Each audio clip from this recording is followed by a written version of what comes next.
Assalamualaikum warahmatullahi wabarakatuh. Halo anak-anak semua. Hari ini kita akan belajar tema 6, subtema 1, pembelajaran kelima dengan muatan IPA dan SPDP. Sebelum mulai belajar, kita berdoa terlebih dahulu ya. Berdoa dimulai. Berdoa selesai. Baik anak-anak, sudah siap untuk belajar hari ini?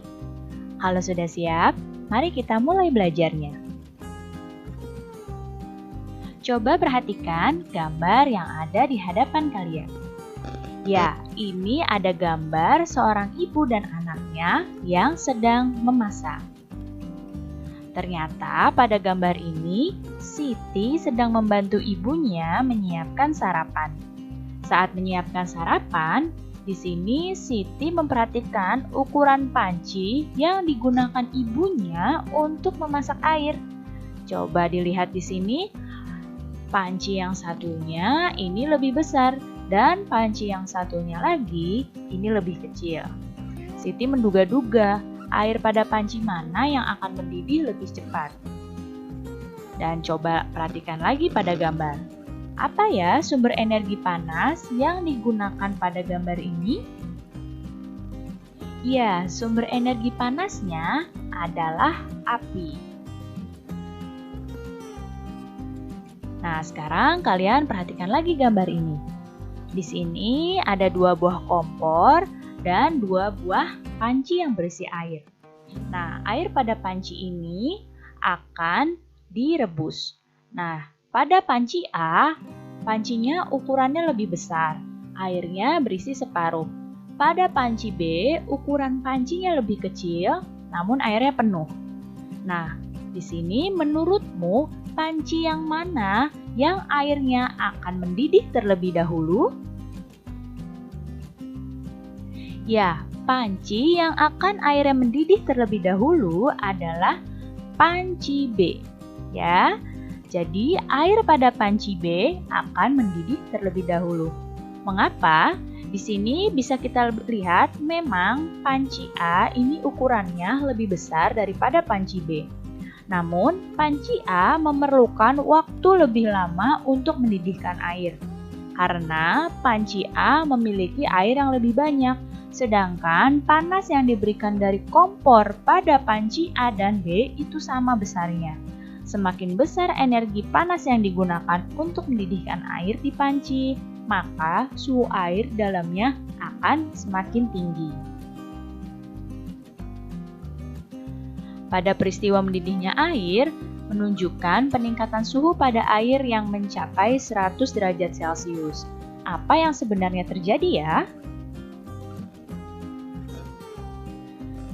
Saat memasak air menerima energi panas dari api melalui panci yang mewadahinya. Hal tersebut ditandai dengan adanya kenaikan suhu pada air. Air yang tadinya dingin, ketika diberi energi panas oleh api, lama-kelamaan suhunya naik dan airnya akan terasa panas. Makin besar energi panas yang diterima air, maka makin besar pula kenaikan suhunya. Dan bahkan air bisa mencapai titik didihnya, yaitu pada 100 derajat Celcius. Energi panas itu dapat mengubah benda. Beberapa benda akan mengalami pemuaian dan penyusutan. Apa itu ya pemuaian dan apa itu penyusutan? Nah, sekarang disimak baik-baik. Pemuaian dan penyusutan. Pemuaian adalah perubahan suatu benda yang bisa menjadi bertambah panjang, bertambah lebar, bertambah luas, atau berubah volumenya karena terkena panas. Ya, jadi kalau pemuaian ini bertambah panjangnya, bertambah lebarnya, luasnya, atau berubah volumenya karena apa? Karena terkena panas. Sedangkan penyusutan ini adalah kebalikannya dari pemuaian. Penyusutan ini adalah perubahan suatu benda yang menjadi berkurangnya panjang, lebar, dan luasnya karena terkena suhu dingin. Ya, Pemuaian ini tadi terjadi karena suatu benda terkena panas, dan kalau penyusutan ini terjadi karena suatu benda terkena suhu dingin. Nah, sekarang kita akan mempelajari beberapa benda yang mengalami pemuaian dan juga penyusutan. Nah, perhatikan di sini, benda yang pertama adalah kaca jendela. Kaca jendela ini bisa mengalami pemuaian dan penyusutan. Nah, apa buktinya? Biasanya bingkai sebuah kaca itu lebih besar daripada kacanya. Kenapa? Karena bingkai tersebut memberikan ruang untuk kaca untuk memuai, supaya kacanya itu tidak pecah ketika terkena panas. Kemudian ada ban sepeda, motor, dan juga mobil. Nah, di sini pengisian udara pada ban ini dibuat selalu tidak terlalu penuh. Kenapa? Karena terlalu banyak udara di dalam ban tersebut dapat membuat bannya meletus ketika terkena panas. Dan juga ketika mengendarai kendaraan yang bannya terlalu keras, pasti kita tidak akan merasa nyaman. Kenapa? Karena terlalu banyak udara yang mengisi ruang pada ban tersebut. Kemudian kabel listrik dan atau telepon. Nah, kabel listrik dan telepon ini juga benda yang mengalami pemuaian dan penyusutan. Kalian mungkin perhatikan pemasangan kabel listrik atau kabel telepon ini dibuat kendur antar tiang. Ya, kenapa? Karena pada saat malam hari kabel pada listrik dan telepon ini akan mengalami penyusutan. Jadi, ketika terjadi penyusutan ini, kabel tidak akan putus. Makanya kabel ini dibuat kendur. Kemudian, gelas kaca. Nah, gelas kaca ini akan memuai ketika terkena air yang terlalu panas. Jadi sebaiknya ketika kamu menuang air panas di gelas, itu jangan di gelas yang baru dicuci atau gelas yang masih dingin. Karena gelas tersebut akan mengalami pemuaian yang tidak merata dan bisa pecah. Selanjutnya, rel kereta api. Nah, sambungan antar rel kereta api ini dibuat renggang. Kenapa?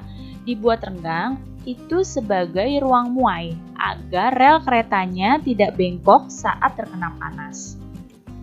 Dan termometer.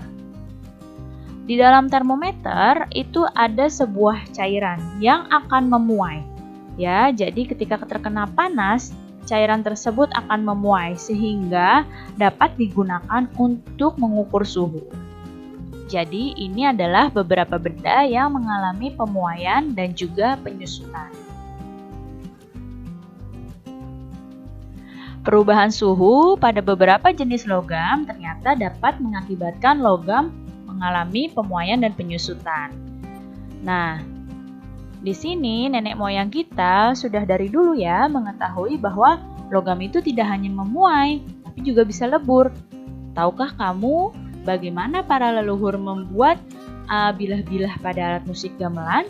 Nah, mereka mencampur ya antara biji timah dan tembaga lalu dipanaskan hingga cair dan dapat dibentuk. Nah, di sini ada gambar orang-orang yang sedang memainkan alat musik gamelan. Kita akan masuk pada muatan SBDP. Tahukah kamu beberapa lagu daerah itu dimainkan dalam tangga nada pentatonis, yaitu slendro dan pelok. Nah, gamelan adalah salah satu alat musik yang digunakan untuk mengiringi lagu-lagu pada tangga nada pentatonis. Nah, ini adalah gambar gamelan. Alat musik gamelan itu dibuat dari campuran tembaga dan timah dengan ukuran tertentu. Nah, ukuran perbandingan antara kedua logam itu dapat menghasilkan suara yang berbeda-beda. Campuran logam antara timah dan tembaga itu harus dipanaskan ya dengan suhu tinggi agar mencair dan dapat dibentuk menjadi alat musik seperti ini. Coba sekarang kalian perhatikan lagu daerah berikut ini. Ya, ini adalah lagu Cincang Keling. Tahukah kamu dari mana asalnya lagu ini? Ya, lagu Cincang Keling ini berasal dari Jawa Barat. Nah, yang orang-orang Jawa Barat pasti tahu bagaimana cara menyanyikan lagu ini. Nah, lagu ini kira-kira menggunakan tangga nada slendro atau pelok ya? Ya, tangga nada yang digunakan pada lagu Cincang Keling adalah tangga nada slendro. Kenapa? Karena not-not yang ada pada lagu Cincang Keling yang ini adalah not do, re, mi, sol, la. Baik anak-anak, cukup sekian ya penjelasan Ibu kali ini. Mudah-mudahan kalian paham dan mengerti. Terima kasih anak-anak semua. Sampai jumpa lagi. Wassalamualaikum warahmatullahi wabarakatuh.